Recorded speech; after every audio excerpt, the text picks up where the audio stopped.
Hi guys, so good to see you all as always on this lovely day, and today I'm talking all about eating disorders. It's an area that I specialise in myself. I do work with people who have had eating disorders and also who do have eating disorders, and what I want to tell you about is how, why, what, and also hopefully give you some information that you can take away to either help yourself or help someone you may know who's suffering. So I always give people this question: who do you think suffers with eating disorders? And 9 times out of 10 the response I get is young girls and middle-aged women. Very true, but also one of the things that we forget is that guys suffer with eating disorders as well, but we just tend to suffer in silence. So this video is going to be helping guys and girls. It's not just aimed directly at women. So first up, in my opinion, where does an eating disorder come from? First of all, straight away I'm going to go 9 times out of 10 it doesn't come from food. Which may make people go, what? That's a bit strange. I don't personally think you can say that someone's got an eating disorder by going, oh, they don't like eating food, therefore they've got issues with food. That is very narrow-minded, in my opinion. A lot of the time with the clients that I've dealt with and am dealing with, it's a lack of control. And it doesn't always, another thing, it doesn't always have to come from a very negative place. People can get eating disorders whether they're in a bad place or a ridiculously good place. If there's someone who likes to have a form of control in their life and you take that control away from them, therefore, for instance, say they're a really busy person, you're taking that routine away from them because they're not really knowing where their head's at because there's so much work going on, they're like, oh my God, what am I going to do? They need control. This person needs to control something. So they turn around and go, what can I control? I can't control my life, I can't control my work, I can't control this, I'm going to control my food. Or I'm going to control my training, I'm going to control my calories. It's normally that in a positive state. If someone's in a negative state, they might have just had a psychological trauma, so they may be in a family and their parents are split up, God forbid, that's not nice. Or they may have been in a relationship and the relationship went sour. So they've lost a form of control in their life, so they turn around and go, oh, what am I going to do? And sometimes it can start from we talk about the heartbreak diet. It can be that which can then turn around and make itself, it can kind of stay around and it can progress and make it a little bit worse. So that is a kind of a basic example of where it can kind of come from in a positive and a negative state. But first of all, I do want to say that a lot of the time it's a psychological thing. It's not normally, the root cause isn't normally food. That's just the way in which it manifests itself. So with that being said, I do want to just put in a little note about another classification that I have. Obviously we've got anorexia, orthorexia, bulimia, the 3 main classic eating disorders that we talk about. But another one that I always add in myself, and I use this with my clients, I'm like, you've got an issue there, dude. They're like, what? Is yo-yo dieting. If you're someone, in my opinion, who's got a really bad relationship with food, i.e. you try this diet and this calorie intake, that calorie intake, and this, that and the other, and it's not for any particular reason, you're just doing it because you're not really sure what you should be doing and you don't really know why you're doing it, but you're doing it and you're weighing stuff but you're not training, and then you're training loads and you're taking this many calories in just because you have no idea what you should be doing, but it's just been around and it's been a habit because you've been doing it for 10 years. Just because that's a habit, it's still a bad relationship with food. So I would still class someone who does yo-yo dieting and does all these random bits for no apparent reason or no sport specific reason as having an eating disorder, which sounds a little bit strange, but that's just what I say. So you've got an eating disorder and you want to get better, you've lost a lot of weight and you need to regain some, and you're ready. Absolutely brilliant, because it takes a lot to admit that means that you've got a problem and you've turned around and gone, yeah, I've got a problem with food, I need to sort it out. So awesome. So the first thing, looking at the beginning, like I said, how, what, why, when. Once you've figured out exactly what it was, and it won't be hard, it just takes time, sometimes you need to get a bit of clarity.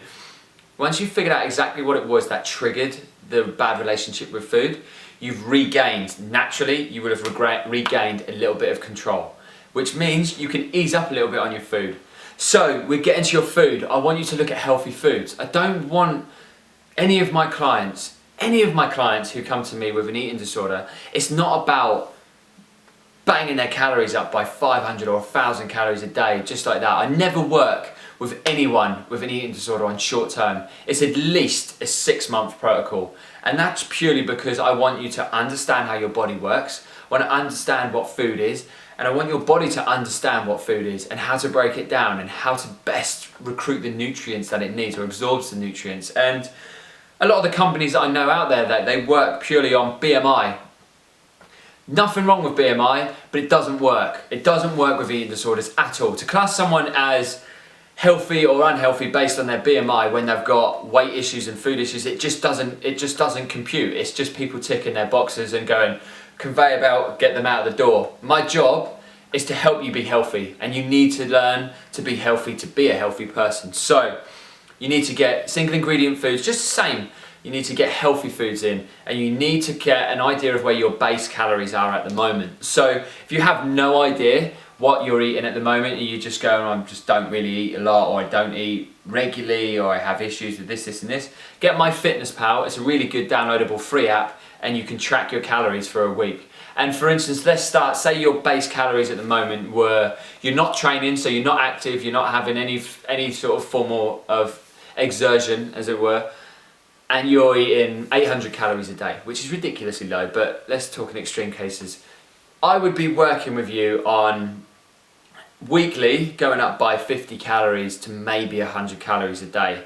After the first month, we'd be looking and assessing where you're at and going up a little bit more. It may seem a little bit slow and a little bit too gradual, but if you've shrunk your stomach to the point where it's only taking in 800 calories a day, trust me, you're going to get stomach cramps, you're going to get really bad gut acid, you'll get the farts, you'll get burps, you'll get smelly breath, you'll get all sorts going on. And progressively building your calories up makes it a lot easier for the gut to deal with it and your digestive system to not be put under stress. Because what it is, you're in such a chronic state of internal stress at the moment. You need to get your stress balance, internal, external, back to a nice level playing field before your body starts to recover.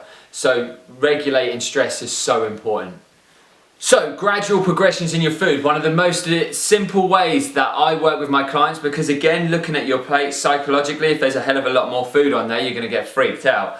So healthy fats per gram have the most calories in them. So if you were to put, say, your 50 calories via fat, it's going to look a lot smaller, a lot less intimidating on your plate than if you put 50 calories in via carbohydrates. So it's going to make the plate look a lot more manageable. So it's all about manageable and it's all about healthy with your food. So note that. So next up, we talk about training. Another thing that I hear a lot with people with eating disorders is that they get told all the time, you can't train, you can't do this, you can't do that. What are you doing by telling these people they can't do that? You're taking away control, which makes it even worse. So the first thing that I say when someone comes to me with an eating disorder and they say they want to train, I say, okay, what are you doing at the moment? Let's start with the basics. I always will involve, all my sessions will always be 30-minute sessions to start with. They will be predominantly breathing based, they will be predominantly stretching based with elements of strength training, because it's absolutely fundamental to strength, bone density, muscle growth. You need it for health. I will always train my clients who have disorders. That does by no means tell any of you guys to go out there and go absolutely crazy in the gym. You need to have someone around you that understands what health is and understands what an eating disorder is and understands what you're going through. So if you're suffering yourself and you actually want to get back on the horse and you want to get back in the gym but you're too scared because you're not sure what to do, find a professional that understands your case and you trust them. And then make the basic first steps to get back into the gym. So as you might well be starting to notice, even though it's classed as an eating disorder, we're still working on the basis of health. You know, it's very, very simple to help people out there and to help you guys out there. It is very simple for us as long as we look at health. And it can be very simple for you guys as well. You've just got to get people around that you trust. You've got to figure out exactly what it was that was the trigger. Remember that, that's the most important thing to your recovery and dealing with it. And second of all, you've got to understand that it's a long-term thing. So many people are in, especially if you're a bit of a control freak, you're in such a rush. The second you turn around and go, I want to be healthy, you're like, I need to be healthy now.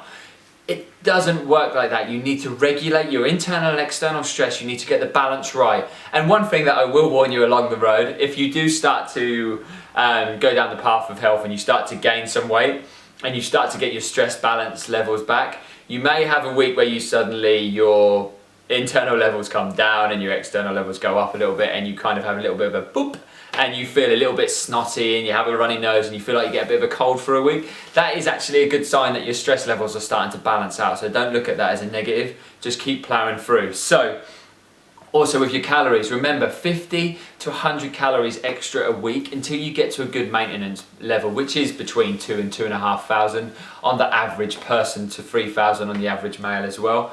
And also, if you start having stomach cramps, you start having really uncomfortable digestive rates and you don't feel great, keep it as it is. Don't take it back down. Just keep it where it is for an extra few days and it will normally sort itself out. It will balance itself. It will normally just takes a couple of times where it's going, hang on a minute, I'm just not sure that I'm ready for this. Take your time, all right? Take your time. It's the most simple thing that I can say. So one thing that I do want to say, that it really, really annoys me when people do say that you've got an eating disorder because you're playing for attention. Eating disorders sometimes can come from a bit of a basic attention seeking and it just got a little bit out of hand.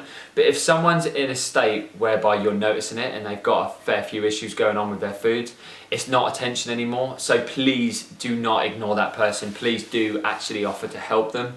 And also, if you are having issues with your food, one of the most important things that I need, other professionals need, and you need, is you need to be honest about it. You need to talk about it. It might not be serious. It might not be in a case where you're chronic, but you could get to a point where you're having real issues with your food and you don't really know where to turn to. So if you are slowly going down that path, get it back. Don't get yourself to a point where you're classed as chronic, because it's a really tough road back. But trust me, with persistence, patience and strength and the right people around you, you will be able to beat any eating disorder, any issue that you may well have. You can beat it if you're a positive person and you want to do it enough and you understand the origin. Always understand what the actual cause was, not the symptoms that are just kind of showing. You've got to understand that 9 times out of 10, the things that are obvious, they're not normally the cause, they're just the way in which it's just a symptom. So we normally say, you know, with acne, you can't treat an acne cream when you've got spots and you're someone who's got acne. You can't treat acne with spot cream, because what you've got is a deeper issue. You've got acne, so you need to treat the root cause, the acne itself. It's exactly the same with eating disorders and anything else. So messages to take away: good luck, firstly. Second of all, if you need any help whatsoever and I feel that I'm in a position whereby I can help you, message below or contact us privately and I'll be happy to help you. Also, moderation. Take your time. Find people that you trust. Most importantly, find people that you trust and understand health. And they have to understand health. It's so important. And finally, I hope this helps. It's a little bit of a long-winded video for me, but it's a condition that's quite close to my heart. I do work with people with eating disorders, as I said, and I love seeing people blossom. You know, from no confidence, not a lot about them, no self-belief, no nothing, to these people who walk out of the door and it's just amazing. And I would love if any of you can get any of that from this video. That would be absolutely fantastic. So I hope this helps, guys, and your feedback would be greatly appreciated as always. So if you liked the video, please give it a massive thumbs up, and if you need any help, as I said, whatsoever, comment below. All the links to the blogs and the videos I said was on as well are below. We'll be back this time next week. Love you all and goodbye. Make room, make shake that booty.